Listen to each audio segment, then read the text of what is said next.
Alain Vaillancourt, directeur général de la Chambre de commerce d'industrie d'Autriche. Ça va bien, Alain? Tu as passé à travers l'installation et tout? Oui, ça va bien. Ça fait maintenant 8 mois que je suis à la Chambre. Et donc, les premiers mois ont été assez fertiles là-dessus. C'est rock'n'roll un peu. Oui, ça a été rock'n'roll, mais les choses se placent, puis ça va bien maintenant. OK, c'est ça.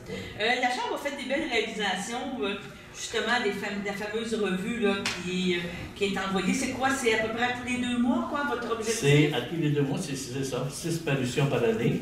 Là, on en a publié 2 en 2021, à l'automne. Et la 3e va être publiée à la fin février. Okay. C'est quoi les sujets qui sont abordés un petit peu? Ça parle de la vie économique? Bien évidemment, c'est des sujets économiques, oui, qui s'adressent aux gens d'affaires, il ne faut pas le nier. Il y a beaucoup d'informations sur ce qui se passe dans nos entreprises. Okay. Par exemple, la prochaine édition, on fait un reportage sur l'EBI, okay, qui évidemment qui est une entreprise phare de la région. Et on a parlé du centre-ville dans la première édition, du développement du futur du centre-ville de Berthier. On a parlé de l'importance de l'achat local dans la 2e édition. Et là, on fait un reportage sur l'EBI, mais il y a beaucoup d'autres informations, des chroniques de professionnels de la région, assurance, droit, qui informent nos lecteurs, évidemment, sur soit de l'investissement ou des sujets qui peuvent toucher les entreprises. Donc, c'est distribué directement dans le Publisac, hein, c'est ça, il faut dire? C'est distribué par la poste aux entreprises. Ah, OK. Et les 2 premières étaient distribuées par la poste aux entreprises, et comme on avait une subvention de la Fédération des chambres, on pouvait l'envoyer partout. Okay. Maintenant, on ne peut plus, financièrement, ça ne serait pas possible. Donc, on est limité dans la distribution, mais notre clientèle première, c'est des entreprises, ils vont tous là. Ils vont tous le recevoir, c'est bien. Quand je parle des entreprises, on pourrait parler de l'importance de l'adhésion à la Chambre de commerce, hein, pour ça crée, on pourrait dire, une voix forte là, au niveau autant des instances municipales et partout. Une force de réseautage importante. Là, on a un tout nouveau site web qui, depuis le mois de décembre, la fin décembre, mais qui est transactionnel. Donc, les gens peuvent aller sur le site soit pour s'inscrire ou pour toute activité. Tous les billets vont être disponibles. L'information va être là, évidemment, et les billets vont être disponibles et les gens s'inscrivent sur le site web et ils peuvent payer par le site web ou demander une facture payée par chèque pour ceux qui payent encore par chèque. Mais toutes les transactions vont se faire maintenant sur le site web. OK. Tu me parles du nouveau site web, oui, qu'on est allé voir et tout. Les prochains événements qu'on va avoir, justement, vont être annoncés sur ce site web. Mais là, ce matin, on peut parler, on est le 9 février, le gouvernement nous donne un peu de temps de respirer. De pouvoir... Et que ça tombe bien. Ça tombe bien. Notre rencontre aujourd'hui, parce qu'évidemment, hier, comme tout le monde le sait, ça a débloqué. Et on avait évidemment plusieurs organisations en attente, si on pouvait les réaliser ou pas.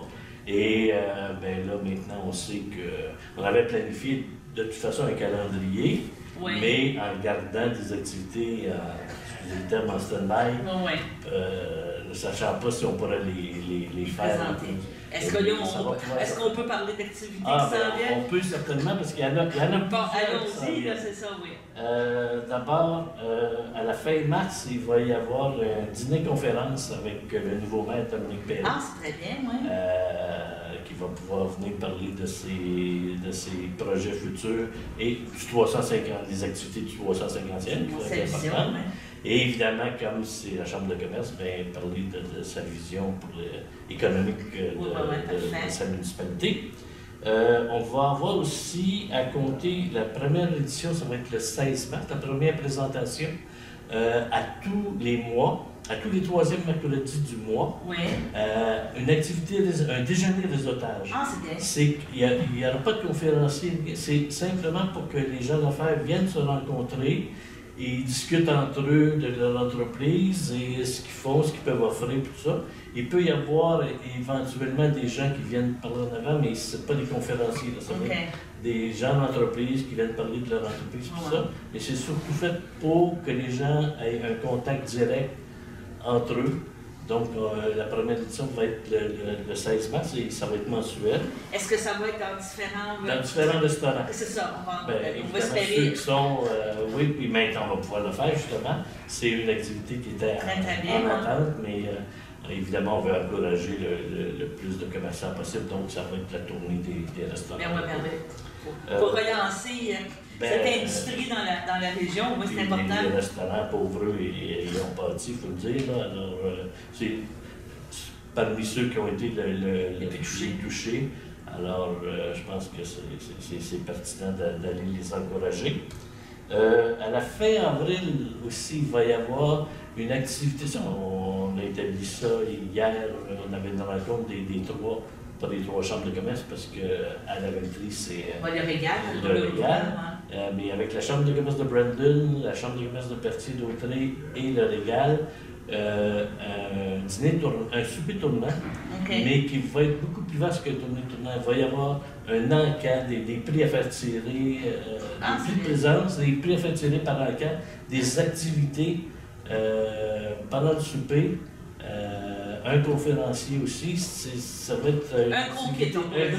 On va faire trois activités en un. Là. On en profite pendant qu'on a le droit. Oui, effectivement. C'est ça, on avait la réunion hier en espérant qu'il y aurait des déblocages aujourd'hui et ça s'est produit, tant mieux. Qu'est-ce qu'on a aussi? En mai aussi, il va y avoir les mises en lumière. Oui. Ça, on invite c'est une activité pour permettre aux jeunes de souligner la part d'une personne, soit un dirigeant d'entreprise ou un employé ou un bénévole qui s'est démarqué. Ça peut être qui a fait un bénévole pendant la COVID, qui s'est démarqué, ou quelqu'un qui a une idée originale dans son entreprise ou quoi que ce soit. Donc, ils peuvent aller sur le site web, inscrire la personne sur le site web il y a un formulaire là, très simple où ils font une petite description de ce que la personne, de ses réalisations. Et on va mettre ces personnes-là en lumière lors d'un souper qui va avoir lieu. Il y a plusieurs activités où on n'a pas encore les dates précises parce qu'on attendait justement de pouvoir mais au moins, on sait que ça va avoir lieu au mois de mai. En juin, on peut-tu parler du Berthier Brou? Oui, il revient le 4 juin. Ça, c'est déjà déterminé parce qu'on pensait bien que d'ici le mois de juin, ça débloquerait. On devrait être en vie. Fait que oui, il revient il va y avoir au moins 12 microbrasseurs qui vont participer. Alors là, c'est un événement, même si c'est de la bière, c'est un événement familial avec des jeux d'enfants. Des chansonniers encore? Oui, mais ça ne sera pas des gros spectacles. Il y avait des spectacles. Dans le passé, plus des. On n'a pas encore invité des personnes qui vont participer, mais des chanteurs, ce qu'on appelle des chanteurs de rue. Des animateurs de rue. On appelait ça dans le temps des troubadours. C'est bien. Mais tu sais, qui vont venir animer, chanter à tour de rôle. Donc, on garde la garde du 4 juin.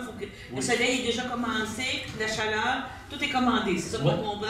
Oui, effectivement. Tout est déjà prévu pour maintenant. Est-ce que les 12 microbrasseries sont déjà sélectionnées ou il y a des appels présentement? C'est-à-dire qu'on est en train de les contacter. Là, il y en a qui nous avaient déjà appelé pour savoir si on comptait le faire.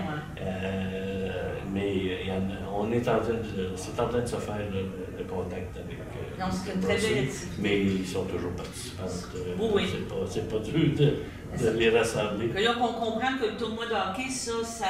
Le tournoi de hockey, oui, il est prévu. Ah oui, OK. Oui, les 6, 7 et 8, on le faisait au mois de mars. À cause de la COVID, on l'a reporté. Là, ça va être le 6, 7 et 8 mars, le défi le défi entreprise. C'est les activités finissent à l'Arena la semaine d'avant. Donc, la ville a accepté de prolonger d'une semaine son temps de glace. Oui, les autres ligues, là, il n'y aura plus de ligue de hockey, de patinage, il n'y aura donc, plus la seule activité qu'il va y avoir cette fin de semaine-là, c'est le défi entreprise. Donc, les heures de glace devraient être un petit peu mieux. Ben, On espère être capable de pouvoir avoir. On a plus, évidemment, on a le choix des heures de classe, comme il n'y aura pas d'autre chose. Au lieu d'être finir en soirée tard, ça peut recommencer plus avant midi, plus dans la journée. Donc, ça aussi, on l'avait prévu, on a commencé des démarches, mais évidemment, c'était en attente, mais là, ça va débloquer. Donc, autrement dit, on peut dire que la Chambre de commerce va terminer en Lyon. Oui, en gros, c'était un peu sur, on pourrait dire, sur la glace, mais là, vous partez en date d'aujourd'hui, on peut dire que vous partez en Lyon. On avait prévu le tournoi de golf au mois de septembre, le 8 septembre prochain. Okay. Ça va être le tournoi de golf qui va revenir au club de Berthier, évidemment. Okay. Ça aussi, c'est très populaire, ça connaît un gros succès chaque année. Et c'est ça, il va revenir. On l'a repoussé, évidemment, dans le temps, parce qu'on ne le savait pas, mais au mois de septembre. Okay. Alors, en terminant, si on parle juste des horaires de la SAQ, vous êtes toujours maintenant, c'est plus sans rendez-vous, donc on peut se présenter, ou c'est encore avec rendez-vous? Non, c'est sans rendez-vous, on ne prend pas de rendez-vous. C'est pas avec ou sans rendez-vous, c'est sans rendez-vous. Okay. Les gens peuvent venir, puis il n'y a pas de temps d'attente. Les gens, là, maximum de temps d'attente, c'est 5 minutes, parce que maintenant, avant, on avait une seule préposée. Okay. Maintenant, on a 3 préposés. Okay. Il y a Judith, Judith Roberge, qui est mon adjointe, mais qui travaille aussi, qui fait des heures pour la SAC. Donc, on a 3 préposés. Donc, on est ouvert maintenant. Avant, c'était fermé le vendredi. C'est-à-dire qu'on est ouvert juste pour le commercial, parce qu'on fait beaucoup de commercial avec payé et tout ça. Donc, maintenant, c'est 5 jours semaine. Les gens peuvent aller voir sur le site de la Chambre les heures d'ouverture chaque journée. Le jeudi, c'est jusqu'à 6 heures. Alors, là, la machine est ouverte aussi. Ça fonctionne très bien. Il y a beaucoup de gens qui viennent à la SAC de Berthierville, qui viennent d'autres régions, parce qu'ils prennent des rendez-vous, c'est compliqué.